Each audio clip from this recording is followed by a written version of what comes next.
ఇప్పుడు ఉదాహరణకు మరియమ్మ కేసులో ఎస్ఐ కానిస్టేబుల్ పాత్ర వరకే ఉన్నది కాబట్టి వెంటనే వాళ్ళు సస్పెండ్ చేశారు.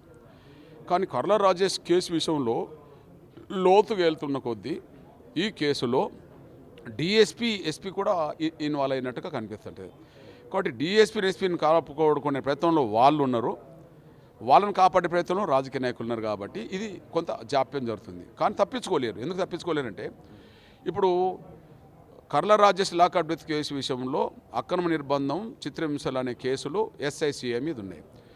ఎస్ఐ సురేష్ రెడ్డి కాబట్టి కాపాడుకున్నారు. సిఐ ప్రతాప్ లింగం బీసీ కాబట్టి సస్పెండ్ చేశారు. సస్పెండ్ చేయడానికి కారణం ఎందుకు పెట్టారంటే ఎస్ఐ కొత్తవాడు, ఆయన మీద పర్యవేక్షణ చేయాల్సిన, సూపర్వైజింగ్ చేయాల్సిన సిఐ కరెక్ట్ చేయలేదు కాబట్టి ఆయన సస్పెండ్ చేస్తూ ఉన్నారు. ఓకే, నేను అంటున్నా అంటే ఒక 10 మంది మర్డర్ కేసులో పాల్గొంటే సీనియర్లు మాత్రం అరెస్ట్ చేస్తాం, జూనియర్ని అరెస్ట్ చేయమని చెప్తారు ఎవరన్నా? మర్డర్లో పాల్గొన్న వాళ్ళు ఎవరినైనా అరెస్ట్ చేయాల్సిందే. కానీ ఇతను కొత్తోడు కాబట్టి కొత్తోడు మొదటిసారి చేసిండు కాబట్టి వదిలిపెడతారు ఎవరన్నా? మరి ఈయనని ఎందుకు వదిలిపెడతారు? రెడ్డి కాబట్టి కానీ వదిలిపెట్టాలనుకుంటున్నారు. కానీ ఇక్కడ డిఎస్పీ ఎస్పీల పాత్ర ఏంటంటే అక్రమ నిర్బంధం అనేది రుజువు అవుతుంది. మరి అక్రమ నిర్బంధం అనే కాడ ఎస్ఐ సిఐలే ఉండలేరు.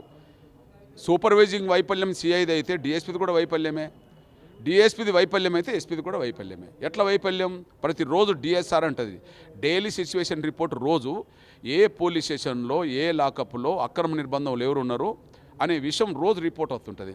మా రిపోర్ట్ నీకు రోజు వచ్చిన్నది, అక్రమ నిర్బంధానికి నువ్వు కూడా కారణమే కదా. అందువల్ల కేసులో వాళ్ళు కూడా ఇన్వాల్వ్ అవుతారు. 2, ఎస్ఐసిఐ మీద కేసు పెట్టమని చెప్పి మేము డిఎస్పీని ఎస్పీని కలిసాం. అప్పుడు డిఎస్పీ ఎస్పీలు ఎస్ఐసిఐ మీద కేసు పెట్టలేదు. ఆ తర్వాత పైకి వచ్చాం, కమిషన్ దగ్గరకు వచ్చాం. కమిషన్ దగ్గరకు వచ్చినాక ఎస్ఐసిఐ మీద కేసు నమోదైంది. అంటే మీ విధి నిర్వహణలో నిర్లక్ష్యం వహించినట్టే కదా. డిఎస్పీ ఎస్ఐ మీద సిఐ మీద కేసు పెట్టలేదు, నిర్లక్ష్యమే కదా. డిఎస్పీతో పాటు ఎస్పీ దగ్గర కూడా వెళ్ళాం, ఎస్పీ కూడా ఎస్ఐసిఐ మీద కేసు నమోదు చేయలేదు. వీళ్ళకి అధికారాలు ఉన్నాయి. ఎస్ఐ మీద సిఐ మీద కేసు నమోదు చేసే అధికారాలు డిఎస్పీకి ఎస్పీకి ఉన్నాయి. వాళ్ళిద్దరు విధి నిర్వహణ నిర్లక్ష్యం అయిపోయారు. అంటే చట్టాన్ని నిర్వీర్యం చేసినట్టే కదా. చట్టాన్ని నిర్వీర్యం చేయడం అనేది కూడా నేరం అవుతుంది కదా. సెక్షన్ 4 ప్రకారంగా, ఎస్సీ ఎస్టీ యాక్ట్ సెక్షన్ 4 ప్రకారంగా విధి నిర్వహణలో వీళ్ళు అయిపోయిన నేరం కూడా అవుతుంది.